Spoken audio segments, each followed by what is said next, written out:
É como que eu posso pegar essa informação e também fornecer pro meu médico? Porque você pensa, o médico ele vê quantos pacientes por dia? Cara, ele vê muita gente por dia. E ele, o span de atenção dele é naquela hora da consulta. Acabou a consulta, ele dificilmente vai olhar de novo para aquele paciente. Ele não vai estar tomando um banho à noite e fala assim, fazendo acompanhamento. É muita gente. Tato tem um problema de não sei o que lá. Como que a gente levanta uma red flag e fala assim, olha, putz, o Tato deu ruim o exame dele, ele tá meio...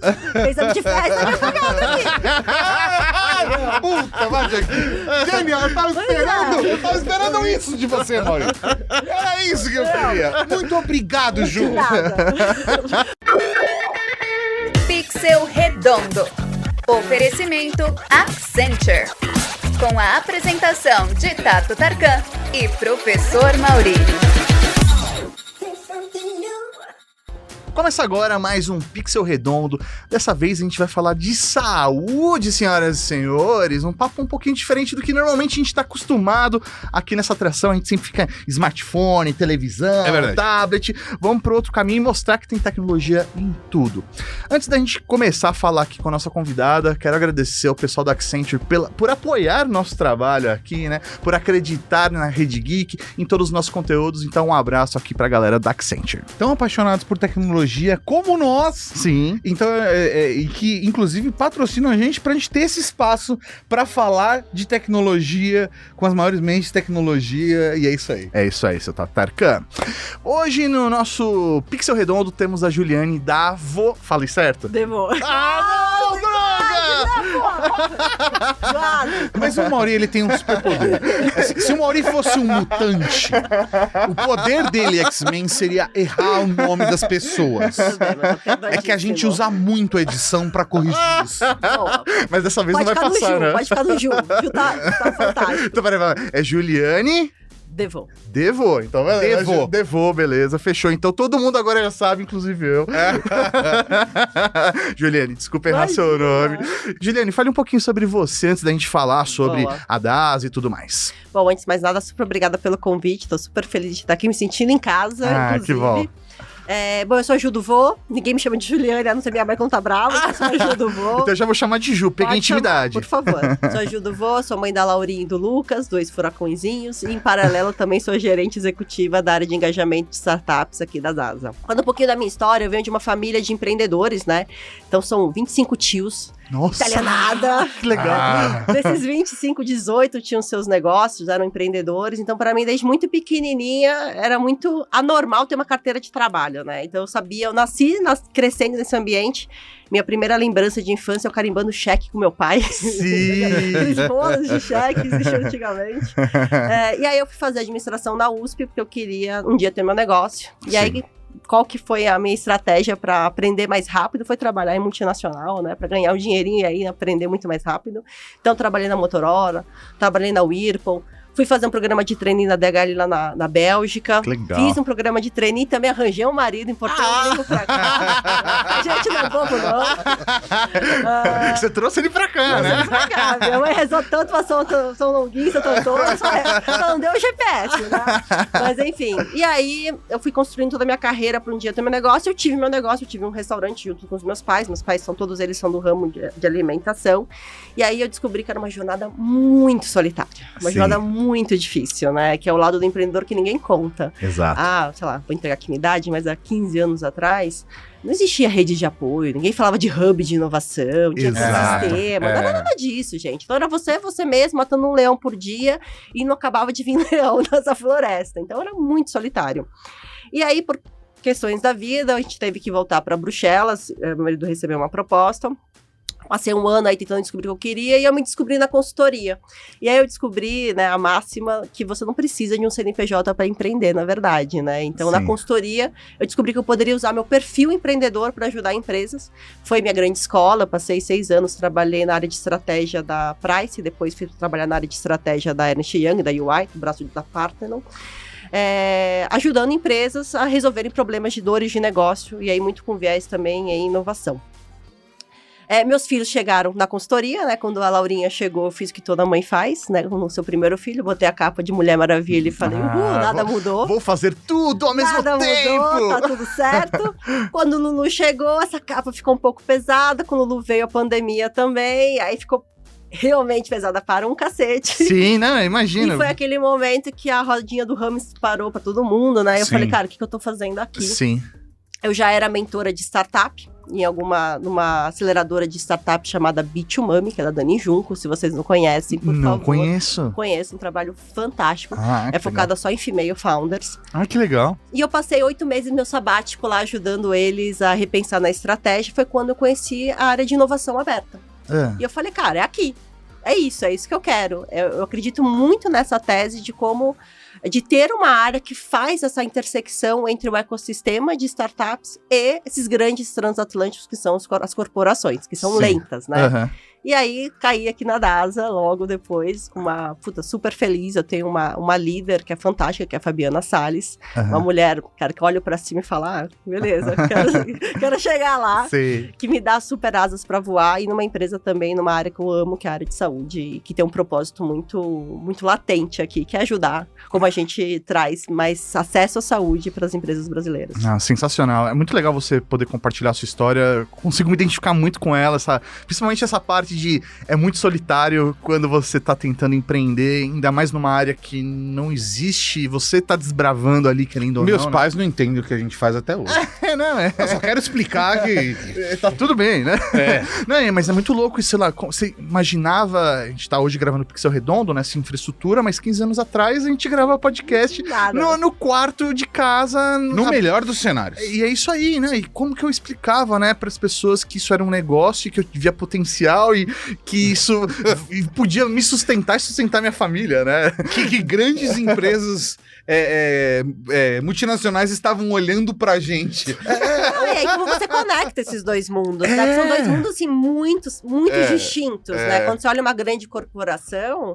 Cara, trabalhar com startup é muito difícil, porque é outro time, é outro pace, é outra cabeça, né? Exato. E as corporações, cara, elas são gigantes, elas são pesadas. Então, assim, a gente brinca muito que a gente vê a DASA e as grandes corporações que nem grandes transatlânticos, né? Sim. Que eles vão mais longe, eles atravessam oceanos. Sim. Mas as startups, elas são grandes lanchas, elas vão muito mais rápido, mas, cara, precisa de um transatlântico para dar esse reforço para chegar até mais longe. Exato. Como que você conecta esses dois mundos? Aí temos nós. Ah. Por favor, mantenham o salário, a gente ajuda a fazer essas conexões e faz essa realidade rodar, né? E hoje não se fala de inovação sem startups. Eu acredito muito nessa tese que se a gente não trouxer olhar a inovação através com os olhares das startups, a gente realmente não consegue inovar. Entendi. Você trouxe um termo aqui que eu queria até começar com ele para entender, inovação aberta.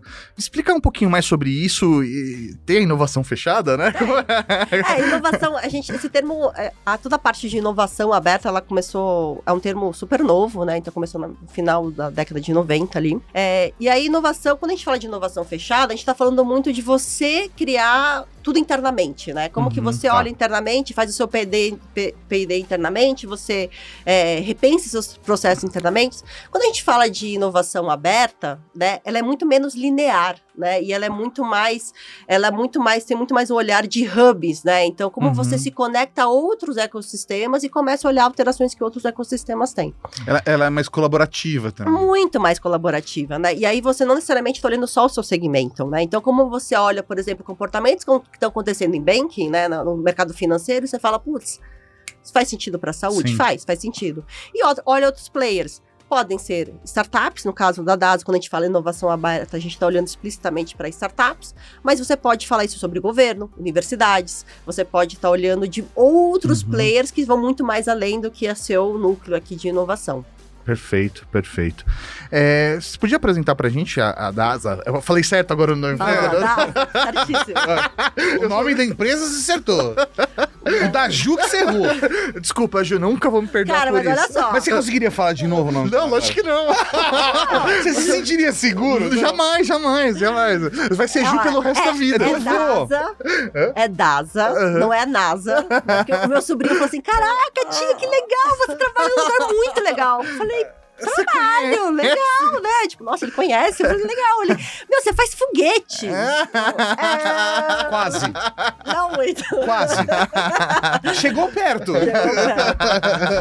Então, a DASA, hoje ela é a maior rede de saúde integrada da América Latina. A gente está falando de 59 marcas, mais de 55 mil colaboradores, Brasil. Estamos falando de 15 hospitais. Caramba. Mais de 1.000 unidades de diagnósticos. Mais de 15 clínicas Brasil afora. Então, assim, realmente é um transatlântico. Sim, cara, o negócio então, é louco. marcas aqui nossas, se for pegar aqui em São Paulo, a gente tá falando do Delboni, a gente tá falando da Alta, a gente tá falando... enfim, do Lavoisier. Então, realmente é uma rede bastante grande em vários segmentos, né? Dentro da jornada de saúde, a gente tem muitos pontos de contato, né? Então, desde o diagnóstico até o tratamento da doença, até a parte genômica. Então, a DASA, ela tem aqui, realmente, ela se posiciona como uma rede integrada de saúde. Sim, é curioso isso, porque para o consumidor final, não é a marca que é impactada. Eu não sei se é do interesse também da marca fazer esse institucional, né? Porque fazer institucional é porque da empresa mãe se é tão importante quando você tem uma marca como Delboni, como Lavoisier na frente, mas são marcas que impactam a gente no dia a dia, Sim. né? A estratégia de mercado, né? A gente brinca um pouquinho que a DASA, ela não é uma empresa de saúde, é uma empresa de fusão e aquisição que está investindo em saúde. Então, nos últimos 5 anos, a gente está falando mais de 70 fusões e aquisições. Caramba. Isso, por um lado, é muito bom, porque aumenta muito a capilaridade, né? E você aumenta muito o acesso que você tem da população.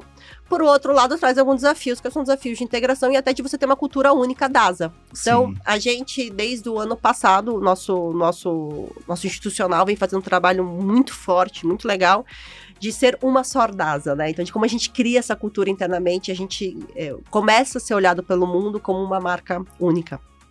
E os resultados vêm chegando, né? Mas é um universo gigantesco, né? Quando a gente fala de 55 mil colaboradores, putz, é muita gente. É uma cidade. É uma cidade. É uma cidade, é uma coisa realmente gigante, né? Num mercado extremamente regulado, né? Nosso mercado é um mercado muito regulado. Tá todo mundo de olho o tempo todo. E aí traz desafios operacionais gigantescos mesmo. E a DASA, ela é uma empresa brasileira? É uma empresa brasileira, veio da família Bueno, né? Uhum. Hoje ela tem uma parte dela capital aberto, mas é orgulho nacional. Nossa, sensacional. Que legal. É muito louco, né? Porque a gente nem sempre tem esse olhar. Eu acho que o brasileiro tem muito desses pontos de não olhar pra dentro, né? Do seu próprio... Síndrome do vira-lata. De falar assim, putz, por que a gente não valoriza isso? Como que a gente não sabe que existe uma empresa brasileira que tá trabalhando com saúde e inovação e que tem 55 mil pessoas colaborando com ela, sabe? É muito louco isso. É muito grande. É muito louco. E como que funciona hoje a DASA? Ela é administradora disso e cada uma das empresas tem a sua autonomia ou não? Tudo passa por ela e todo mundo segue a partir disso? Hoje, quando a gente olha para o mercado, a gente tem uma estratégia muito grande de ser uma plataforma de saúde integrada. Tá. Então, o que significa essa plataforma de saúde integrada? É como que a gente orquestra toda a saúde, a jornada de saúde do usuário entre toda a nossa estrutura, Certo. né?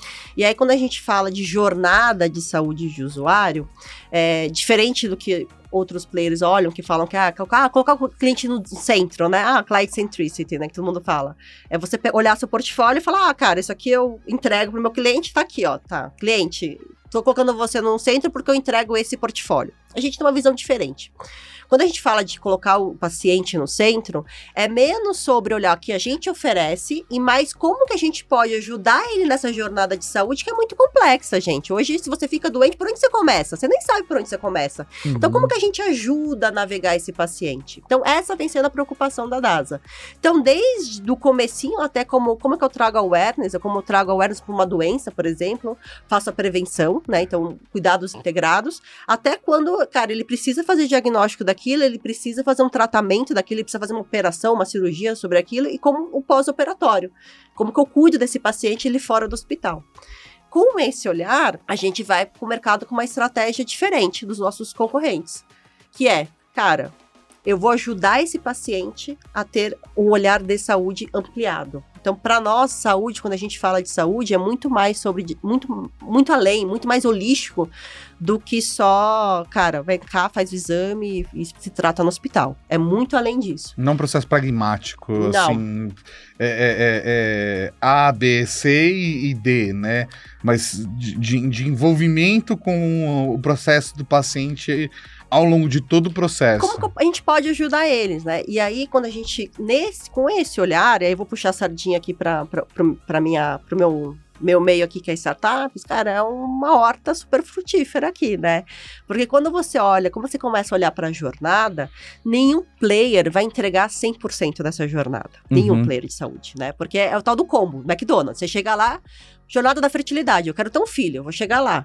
Vai muito além de só fazer exame, ou de fazer a genômica do embrião, ou de ir no hospital fazer algum procedimento médico. Mas aqui a gente tá falando de saúde mental, porque essa paciente precisa de apoio psicológico. A gente tá falando de saúde física, porque ela vai ter que fazer também, muito provavelmente, ela vai ter que dar um up aí na saúde dela.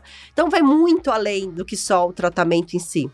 E aí, quando a gente olha para o ecossistema de startups, tem muita gente entregando coisas que a DASA hoje não vai entregar, né? A DASA não vai entregar uma app de academia, por exemplo. Sim. Como que a gente conecta esses mundos, né? Como que a gente começa a abrir o nosso parquinho para outros players se conectarem e a gente entregar uma jornada única para o paciente. E essa relação com startups, ela pode ser desde contratual até uma absorção, por exemplo, para dentro da casa. Sim. A gente fala assim, putz, legal, tem essa startup aqui que vende um serviço preventivo que é muito bacana para os nossos clientes, ou que tem dados que são muito valiosos para a gente. Sim. Então a gente pode adquirir. Ou, por exemplo, falar, putz, isso aqui é um serviço que a gente vai adicionar no nosso portfólio, chega, bate ali na porta da startup e fala assim, oi, então, sabe aquela coisa de volume para vocês é meio que importante. Então, eu tô aqui meio que com alguns milhões de usuários, o que você acha que dá para fazer de valor aí? Então, vamos lá. Eu acho que a dificuldade hoje, e aí, olhando do ponto de vista de inovação aberta de todos os corporates, tá? Não é exclusivo da DASA, está muito relacionado à maturidade da corporação, né? Porque todo mundo sabe onde dói, né? Todo mundo sabe que a calça não fecha. Todo mundo sabe. Vai botar a calça, pô, tá apertado, tá fechando, sei onde dói. Todo mundo sabe o que também tem que fazer. Então, achar a solução de mercado, achar uma academia, achar, sei lá, uma dieta, todo mundo sabe. Onde que tá a dor realmente, né? É na hora de escala. Então, quando você pega essa startup, coloca dentro da corporação e fala, agora você vai escalar. Aqui que está a dor. A DASA, ela tem um nível de maturidade como corporação em trabalhar com startups já bem avançado. Então, a gente começou a nossa jornada em 2017, então já há bastante tempo. E aí tem as maturidades do corporate. A primeira onda foi muito desse olhar de a gente se conectar com o ecossistema. E aí ser visto, né, ser falado, conhecido, e a ideia aqui era rodar provas de conceito, não interessando muito, assim, se aquilo ia dar certo, ia dar errado, se aquilo ia escalar ou não, era mais assim, cara, precisamos aprender. A gente fez isso por 4 anos. Então, até o ano passado, por exemplo, nossa métrica de resultado era o número de startups que a gente se relacionava. Sim. Hoje a gente está num nível de maturidade diferente. Então, hoje a nossa maturidade está muito voltada ao número de startups que a gente escala. Por quê? Porque a organização já sabe trabalhar com startups. Inclusive, na nossa organização, apesar da gente ter uma área focada em startups, todas as áreas de negócio são estimuladas a trabalharem com startups e passam por trilhas constantes de educação em como a gente faz negócios com startups. É importante também falar que na DASA a gente tem uma área de inovação. A inovação está no DNA da companhia. Então, todas as áreas são áreas de inovação. Isso é muito bom pra gente, porque também aumenta a nossa capilaridade interna e nosso forninho aqui de conseguir fazer negócios com startups. Quando a gente olha por esse cenário, aqui a gente tem 3 grandes trilhas, né? Tem a trilha de que, cara, se aquilo não é tão estratégico pra gente, ou se a gente não tá tão maduro, eu vou olhar com olhar de parceiro, né? Então vou fazer, cara, vem aqui, me ajuda, me resolve esse problema aqui da minha jornada e beleza. A gente tem um olhar de full M&A, então, por exemplo, a Gesto, que foi adquirida, que era até da diretora, que a minha diretora era uma ex-empreendedora que vendeu o negócio pra DASA, né? Ex-empreendedora, acho que não existe isso. Não. Tá, você acorda e dona empreendedora. É uma ex-dona de um negócio. Sorry, chefinha. É complexo. Então, ela vendeu o negócio dela pra DASA, então foi um full M&A, né? Ou você tem investimentos minoritários, que é aquela tese que você fala, puta, acho legal, se conecta com a minha estratégia, mas não necessariamente eu quero fazer uma aquisição total e colocar aqui pra dentro. Eu vou dar um pushzinho e vou ver vamos ver como caminha. Não, e eu quero que essa startup também se desenvolva. Sim. Porque eu tô falando de saúde física. A gente acabou de fazer um investimento na GoGood, já é público, que é uma startup de atividades físicas, que conecta academias, enfim, no Brasil inteiro com usuários. E aí eles têm um esquema lá de cashback e tal, então o engajamento dos caras é fantástico. Os empreendedores são foda. A gente não fala, é foda. Excelente. Tem que falar foda, porque senão não dá uma perspectiva para as pessoas de quão foda é.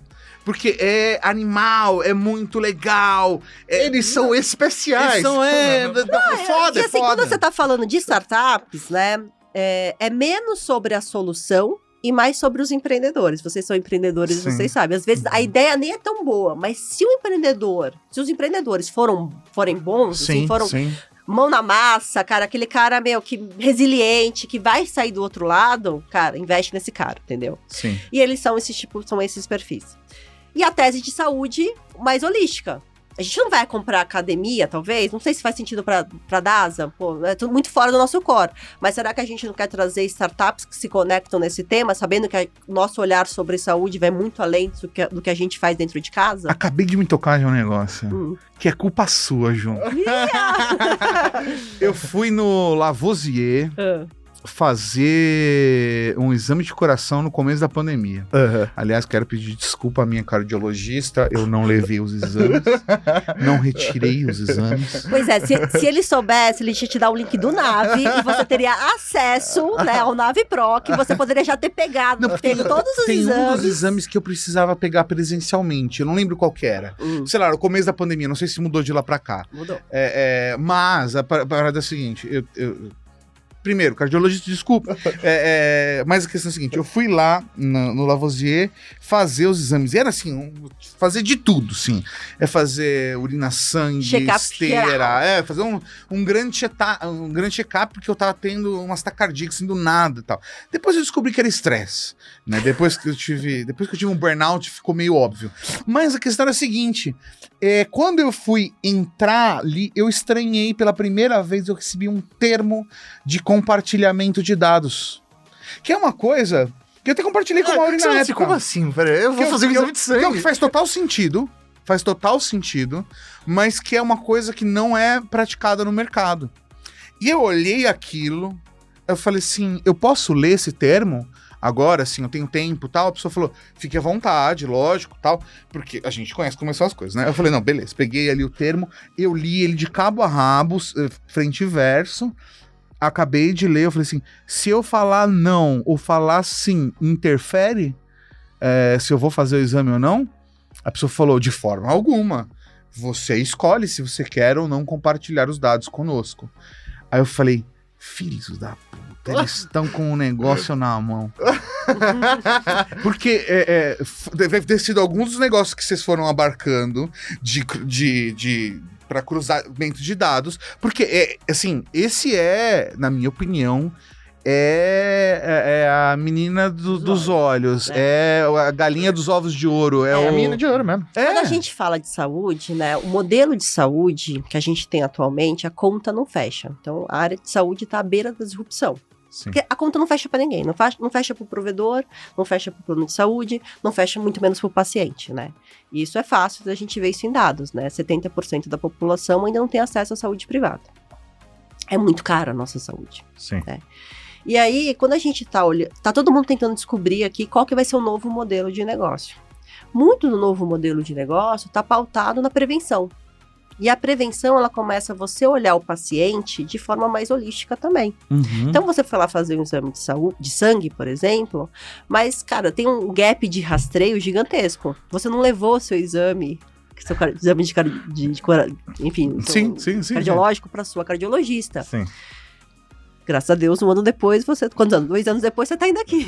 Mas poderia ser que aquilo seja um gap de rastreio, né? Sim. Você pega o caso de exames de câncer, por exemplo, né? Quando falamos em biópsia. Muita gente faz biópsia e deixa o exame lá, cara.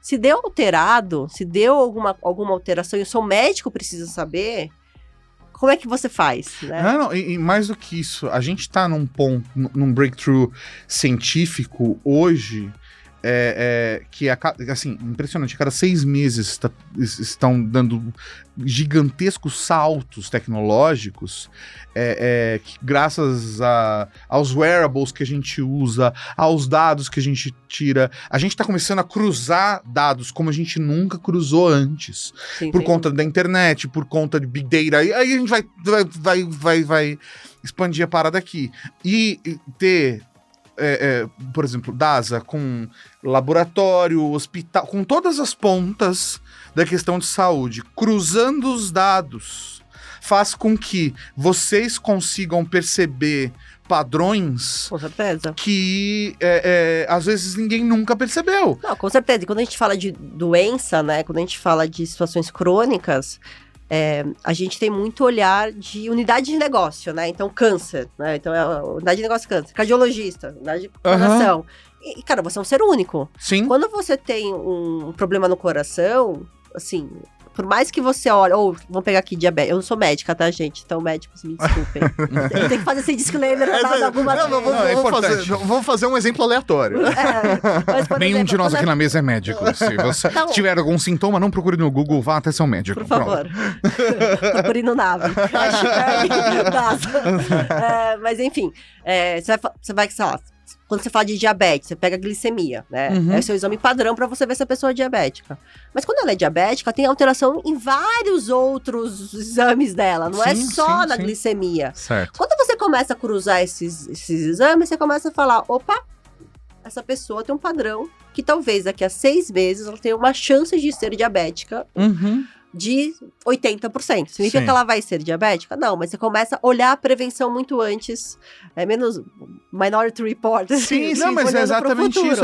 Mas assim, você tá chegando exatamente nesse ponto, onde a gente consegue olhar um comportamento e falar assim, olha, por todos os dados que nós temos até agora... O gato subiu no telhado. O gato tá subindo no telhado. Ou fala assim, olha, por todos os dados que nós temos agora, a chance de você conseguir engravidar é hoje, sabe? Assim, tanto para coisas positivas e negativas. E até saúde mental, gente. Quando você faz um assessment hoje da saúde mental, você consegue prever aquelas pessoas que estão indo por um caminho, cara, que não é legal. Como que a gente resgata essas pessoas e olha... E aí, de novo, né? A diferença de você ser client centricity, né? Botar o cliente, o paciente no centro. Que daí fala, eu tenho um produto aqui de saúde mental, bum, vou jogar pra todo mundo. Tenho um produto aqui de diabetes, bum, vou jogar pra todo mundo. E você ter... Hoje a gente não fala mais de client centricity, a gente fala de people centricity. Como você se coloca no lugar daquele usuário e você começa a olhar de uma forma única. Porque a Ju pode ser diabética, pode ser hipertensa e pode ter um problema cardiológico. É a Ju única, um ser único, né? A Ju, não sei, eu não quero soar deselegante, né? Mas o que acontece? Eu sou um pouco cético em relação a isso. A gente vive num mundo capitalista, né? O Mauri é comunistão. Mas, gente, já tô te avisando. Mas ninguém é ONG, né, gente? Então, não, mas aí qual que é o meu receio com isso? De que, beleza, a gente tá colocando a pessoa no centro e que a gente tá preocupado em, por exemplo, prever se ela vai ter um câncer ou não daqui a 1 ano, a partir desses dados. Mas o meu receio plano de saúde olhar isso e falar assim, não vou fazer a renovação com você, porque daqui a 1 ano você vai ter câncer. Entendeu? Esse é um risco grande, né? E por que trabalhar com prevenção, existem vários estudos que falam que é muito mais barato para o plano de saúde a prevenção. Então, eu vou cuidar de você antes que você tenha um problema, porque a hora que você tiver um problema, aí, cara, significa UTI, significa custos muito mais elevados. Mas é uma conta que ninguém quer pagar, né? Exato. O plano de saúde acha super legal, mas, cara, se vira aí, você trabalha a prevenção. No nosso olhar, Cara, a gente tem um sistema de saúde hoje no Brasil que ele é muito sobrecarregado. Sim. Quando a gente trabalha a prevenção, a gente também aumenta nosso acesso à saúde. Porque eu tiro aquele paciente. Quando a gente fala de, por exemplo, hospital do futuro não é a gente só levar mais tecnologia para o hospital. É como que a gente cuida do paciente fora do hospital. Sim. Como a gente começa o tratamento em casa. Pra que ele não precise do hospital. Para que ele não precise no hospital. O objetivo aqui não é trazer o cara para o hospital para aumentar a minha receita. E essa mentalidade é meio perversa, né? Porque assim, se você for pensar... Por isso que a gente fala que a conta não fecha. Porque se for pensar, quanto mais fudido, mais doente você for, mais a gente ganha. E no final a conta não fecha. Porque ninguém tem dinheiro o suficiente pra pagar todas as merdas que podem dar com o ser humano. Exatamente. Então por isso que esse olhar mais holístico, ele faz muito sentido a longo prazo. Certo. Eu acho difícil. Existe discussão sobre score de saúde, Sim. assim como existe a discussão do score de seguro social, de vida, enfim. Mas na saúde, eu acho que o olhar aqui é muito menos entender, cara, eu não vou te dar um plano de saúde porque você tem um potencial alto, porque isso hoje, bem ou mal, eles já fazem isso e colocam você dentro de uma cestinha de baleia de gato. Então, por exemplo, os meus pais hoje pagam um plano de saúde que é bizarramente caro, Sim. sendo que... Não é o caso do meu pai, infelizmente, papai, se precisar dar um up aí na sua saúde, mas fazer uma boa ginástica seria melhor, mas ele poderia ser um triatleta, entendeu? Que ele poderia pagar menos e custaria menos pro sistema. Meu pai, por exemplo, dá um baile, eu aposto em nós 3 aqui nessa sala, sozinho. O meu pai, ele carregaria essa mesa, e eu não tô falando porque é meu pai, o super-homem, não. O Mauri tá ligado. O meu pai, às vezes, entra aqui na Casa Geek e vai fazer alguma coisa, sei lá, tipo, putz, ele vem visitar. Aí ele vê alguma coisa errada, assim, é impressionante. O meu pai vai dar trabalho, sabe quando? Daqui a 15 anos, o que aconteceu com o padrinho dele, que quebrou a bacia com 94 anos. Porque subiu escada. Porque ele subiu em cima do telhado pra consertar uma coisa aos 94 anos. Então, e ele vai pagar agora, até os 94 anos, um valor bizarro de plano de saúde, porque ele é colocado na mesma caixinha. Né? Então, eu acho que a tecnologia, ela vem para ajudar. Eu acho que a tecnologia, ela traz insights muito importantes. Né? Aqui na DASA, a gente usa muita tecnologia de como a gente atende melhor o paciente e tira a burocracia do corpo médico, né? Quando a gente fala de corpo médico, tá falando não só da equipe de prestadores de serviço de saúde, não só dos médicos, mas a equipe em geral. Então, assim, como que você libera a equipe de enfermagem, equipe médica, para fazer o cuidado assistencial, para cuidar, para olhar o paciente como integral, e não para fazer burocracia, não para fazer, sabe, cara, as coisas que podem ser feitas pela tecnologia. Ju, tem uma pergunta, assim, que eu acho que se conecta lá com o nosso começo da conversa, mas que eu acho que é muito importante até pra galera entender. Você estava falando, né, de centralizar o consumidor ou a pessoa, mas eu queria entender como vocês, dentro da DASA, enxergam quem é o cliente de vocês. Porque parte da relação é B2B, né, parte da relação são com outras empresas, nas quais vocês se relacionam, como, por exemplo, o plano de saúde, mas vocês também se relacionam por conta de toda a dimensão que vocês têm com as pessoas individuais. Se eu chegar, por exemplo, no Lavoisier e falo, eu quero fazer um exame de... Chuta um exame, Mauri. De urina? De urina. Putz, eu tava esperando uma coisa mais legal pra não sei, eu também não vou muito no médico. Eu tava esperando um negócio, sei lá, divertido, embaraçoso, sei lá, vou fazer um exame de fezes, um espermograma, algo assim, sabe? Eu vou lá e posso pagar. Eu vou lá, faço... eu posso só entregar minha carteirinha... Contratar particular. Ou contratar no particular. Como que funciona essa relação cliente? Quem é o cliente? Como que vocês enxergam essa relação? Quem é o cliente da DASA? A gente tem 2 grandes clientes. Um são os médicos, né, o corpo clínico. Esses são os nossos clientes também. E o outro são os pacientes. Esses são os 2 mundos. E tudo que a gente faz, né, todo o nosso propósito, ele serve para facilitar a vida de ambos. Sim. Então são sempre com esses 2 olhares. Quando a gente olha uma visão do médico, a gente está olhando muito em como que a gente ajuda o médico a ter tomadas de decisões mais fáceis. Tá. Ou seja, o objetivo aqui não é substituir o médico, porque isso é importante falar aqui na saúde, né? E a tese, pelo menos, que eu acredito agora, mais como CPF do que CNPJ, é que você não consegue substituir o olhar humano dentro da Sim, saúde. com Então, assim, certeza. é mais usar a tecnologia como suporte para tomada de decisão. Entregar ferramentas melhores. E aí aqui por exemplo, quando você hoje, um médico entra lá no Nave Pro para pegar seus exames, ele vai pegar todo o seu histórico de exames lá e já embalado numa análise, num painelzinho, onde ele consegue olhar, cara, você há 2 anos atrás você não tinha esse problema, agora sua taxa de glicemia subiu, puta, tem aqui Se eu fiz no Delboni, ou Lavoisier, ou qualquer um dos Sim. laboratórios de vocês, fica tudo integrado. Fica tudo integrado. Agora eu só vou fazendo exame de laboratório de vocês.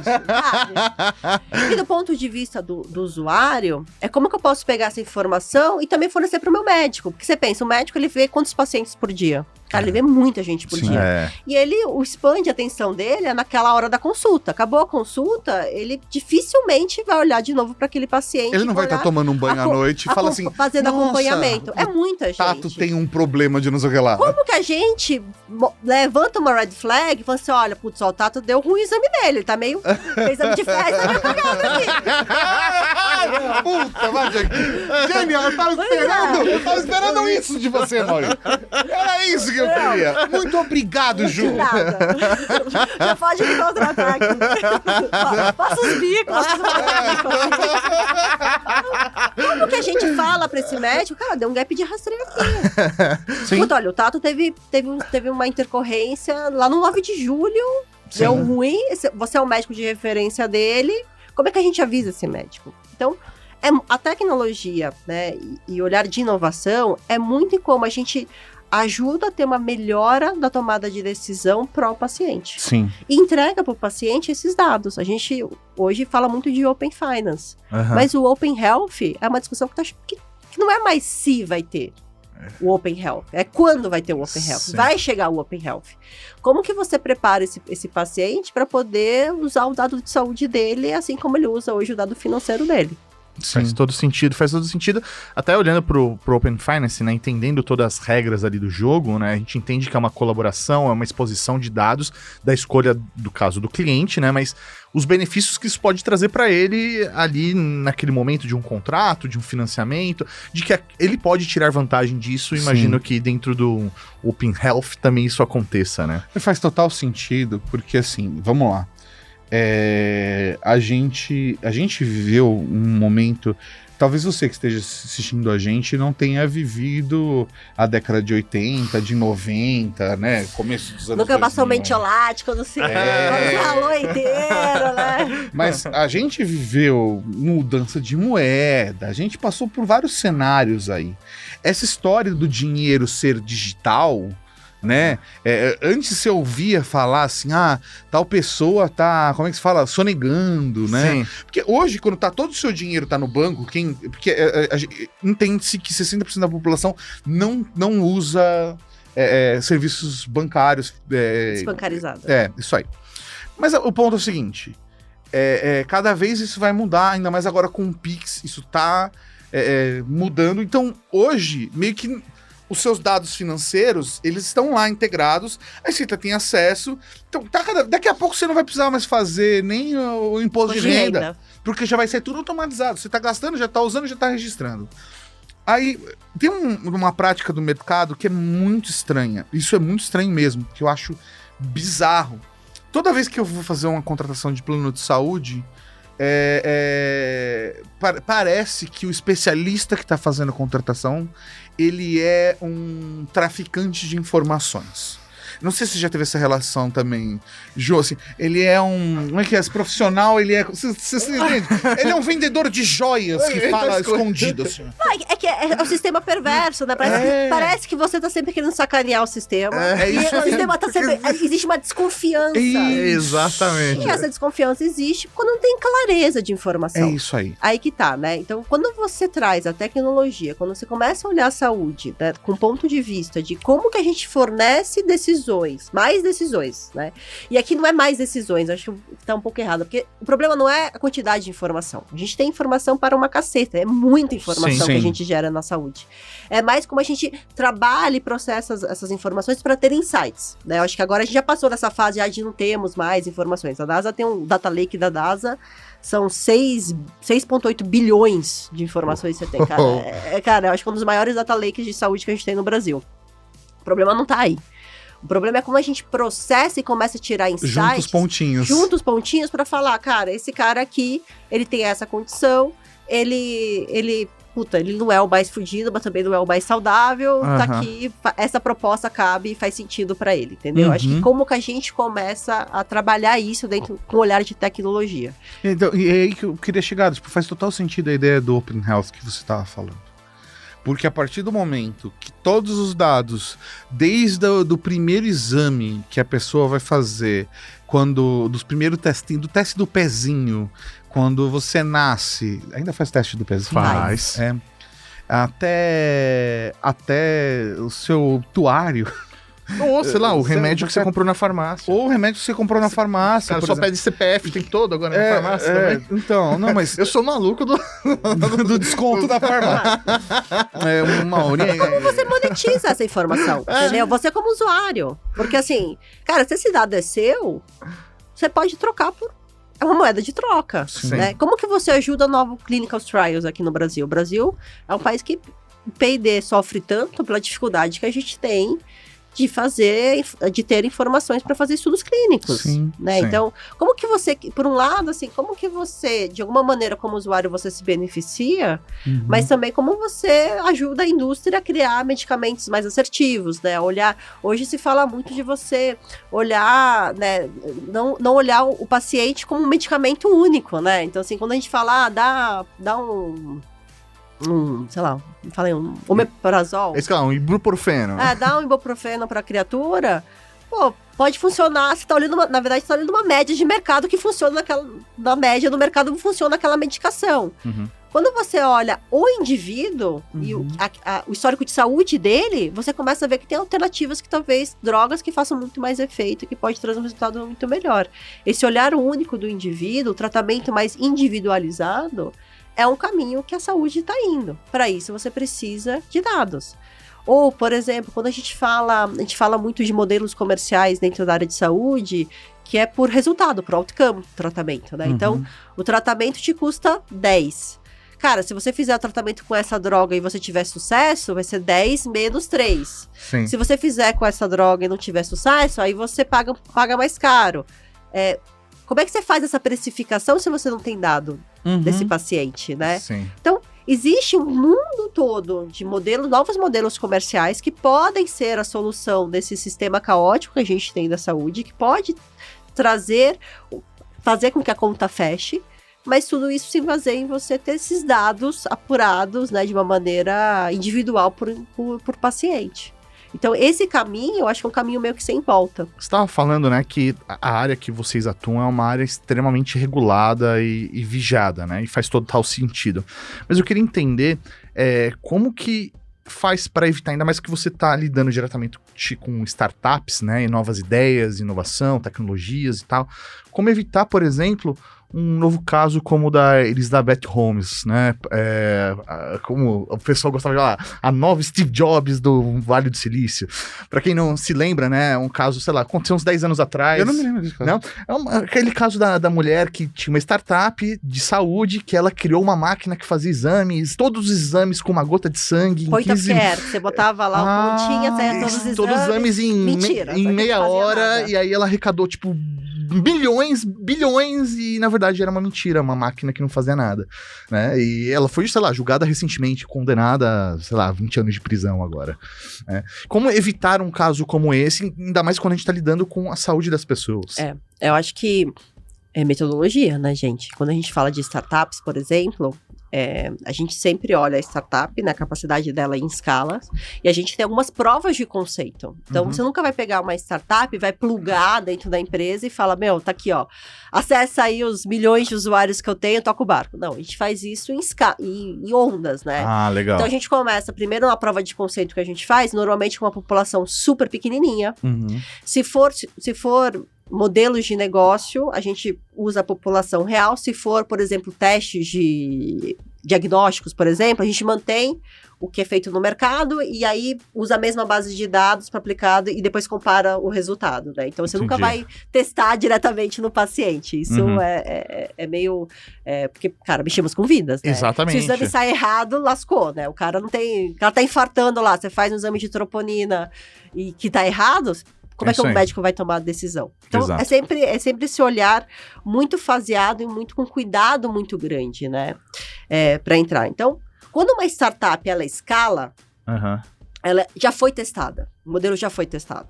Na DASA, especificamente, a gente trabalha com o que a gente chama de scale-ups, né? Que são aquelas startups que já estão mais maduras, já estão no mercado, já tem clientes, o produto já tá validado, já tá testado. E aqui a gente fala menos de testar o produto em si. A gente, obviamente, faz o teste do produto para ter certeza que lógico.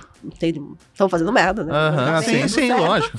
Mas aqui a gente fala mais sobre como a gente pode testar o modelo de negócio daquela startup com o nosso modelo de negócio. Se aquilo faz sentido na jornada do paciente específico, se aquilo faz sentido a longo prazo, se a gente acredita naquela hipótese, naquela tese de negócio. Então, aqui é mais com esse olhar. E aí a gente também tem estamos criando alguns caminhos para fazer isso, né? Então, a gente está num projeto que é o nosso Sandbox, que eu não sei se vocês conhecem o conceito de Sandbox, que é um ambiente apartado da nossa estrutura, onde a gente consegue colocar dados de pacientes anonimizados para as startups poderem acessar aqueles dados e testar os seus produtos e validarem. Legal. Porque fica aquela história que veio antes, o ovo ou a galinha, né? A startup não consegue criar novos produtos porque ela não tem acesso à informação de paciente. Sim. E aí, cara, não tem acesso à informação de paciente porque não consegue testar novos produtos. Então fica aquele... Sem fim. Sim. Quando a gente traz esses dados anonimizados, isso é muito difícil de fazer aqui no Brasil, você começa a criar um ambiente de teste para essas startups poderem validar os seus produtos. Que legal! E quando você está validando o produto, cara, vocês são empreendedores raiz, cara. Você começa, testa, deu errado, volta, pivota, vai de novo, testa. Então não é pegar uma base e aquilo vai dar, cara, beleza, é isso. Estática, né? Você tem que trabalhar isso a longo prazo. As startups aqui, quando a gente fala de health techs no Brasil, a gente está falando de uma comunidade muito pequena. A gente está falando de 1.000 startups aqui no Brasil. Caramba. 1/3 disso foi criado na pandemia. Por que a gente está falando de tão poucas startups? Porque o acesso à informação de saúde, dados de pacientes são dados sensíveis, ele é muito difícil. Sim. Você pegar toda a variante daquele paciente, o histórico do paciente, para você poder testar, para ver se tem correlação do exame de fezes com o exame de sangue, com o exame cardíaco, uma mamografia que o paciente fez, cara, é muito difícil você conseguir isso dentro de uma solução. Então, por isso que as startups, elas demoram mais tempo para poderem chegar à maturidade aqui. E, assim, eu sinto... Mas na também, sua só um fala. pouquinho, mas quando chegam, também chegam mais maduras. Lógico. Isso é legal. Entendi. Ela entendeu como trabalhar e se ela conseguiu chegar nesse momento da vida dela, se ela se sobreviveu até ali, ela tá mais madura. Tá mais né? madura. Mas eu sinto na sua fala uma paixão de missão, Sim. sabe? Eu entendo, por exemplo, o que o Mauri disse. Como é complicado lidar com dinheiro e saúde. Assim como é complicado, sei lá, não quero colocar... Gente, por favor, você é médico, cirurgião, não tô colocando numa balança, não se sinta ofendido, porque às vezes a pessoa é assim... Ou todo mundo no mesmo cesto. Não, exatamente, porque às vezes fala assim, putz, sei lá, eu posso errar num corte de um podcast e eu não vou matar ninguém, a pessoa que tá numa cirurgia, então, não tô colocando na balança. Mas a questão é a seguinte, em todos os trabalhos, em todas as profissões... A ética e o dinheiro, isso são relações sempre complicadas. Mas eu sinto uma paixão, uma relação de missão muito grande com tudo isso que você falou. E toda vez que você fala, assim, eu sinto um envolvimento, assim, profundo mesmo, cara, sabe? É muito foda, assim, sabe? Primeiro, Ju do Vô, dentro da área de engajamento com startups. Você viu que ela falou sobre o nome dela só pra ver se eu guardo, né? Do Vô. Vocês também, ouvintes, por favor. Gostou? Mas passa no LinkedIn, gente, por favor. Joga os biscoitos lá. Desculpa te cortar, Ju. Tá falando mesmo. Tá. Então, assim, Ju do Vô, né? Cara, eu brinco em casa que eu sou uma empreendedora frustrada, assim, e eu me realizo muito quando eu olho esses empreendedores que são super resilientes, e, cara, a gente aqui muda vidas dos empreendedores, então eu acho isso, cara, não tem outra palavra, eu acho isso do caralho, isso muito legal. Sim. Você fala, cara, eu tô ajudando esse empreendedor que tá entre a vida e a morte, que tá assim, cara, eu tenho mais um mês de caixa pra funcionar se essa porra não funcionar. E você fala, vem cá, vou te ajudar, vamos escalar, essa solução é boa, vamos testar, vamos tocar a bola pra frente. Então, eu intrinsecamente acho isso, meu propósito de vida é ajudar outros empreendedores a, cara, sobreviverem e terem seus negócios super bem sucedidos. Eu fico muito feliz quando isso acontece. Se for female founder, então, cara... Sim. Por isso, Bitumami, acho que tem que trazer a Bitumami aqui, que, cara, vamos bater um papo. Vamos conversar sim, cara, da próxima temporada já. Dando um spoiler aqui de dados, cara, nós mulheres somos mais de 50% de empreendedoras no IBGE e de startups, né? Quando a gente olha para startup, o ecossistema de investimentos realizados em startups, adivinha quantos porcentos vão para female founders? Não tenho ideia. Nossa, eu imagino que deve ser mais baixo. Muito menos. Menos de 4%. Nossa, eu estaria assim, 10, do tipo, 10. Não, menos de 4%. Nossa, então, caramba. essa pauta, quando a gente olha a female founders, a gente fala, cara, trata com carinho, porque essas sim são resilientes. Sim. Então tem esse olhar de propósito pessoal. Quando a gente fala de saúde, e às vezes a gente tá numa discussão aqui, esse dia eu tava numa discussão que a gente tava falando sobre medição de troponina no sangue. Quando você tá infartando, seu sangue produz se eu falar cagada aqui, depois alguém me corrige, mas a gente produz uma proteína chamada troponina, então quando você tá com dor no coração, você chega no hospital, o primeiro exame que eles fazem é a troponina. Você vai para laboratório. Se der positivo, você tá em processo de infarto. Se der negativo, você não é um processo de infarto, pode ser uma crise de ansiedade. Gases. Pode ser gases. É aquela coisa assim, eu estou infartando, a pessoa aperta e você... passou o infarto. Mesmo assim, se você chegar no hospital, você vai fazer o exame de troponina. E aí, em hospital mais elitizado, enfim, de uma infra melhor, esse exame, você vai na DASA, você vai nos concorrentes diretos, em 40 minutos tem laboratório dentro do hospital, faz. Em hospital que tem uma infra pior, isso pode demorar 2 horas, 3 horas. É o tempo de dar o infarto. Pois é.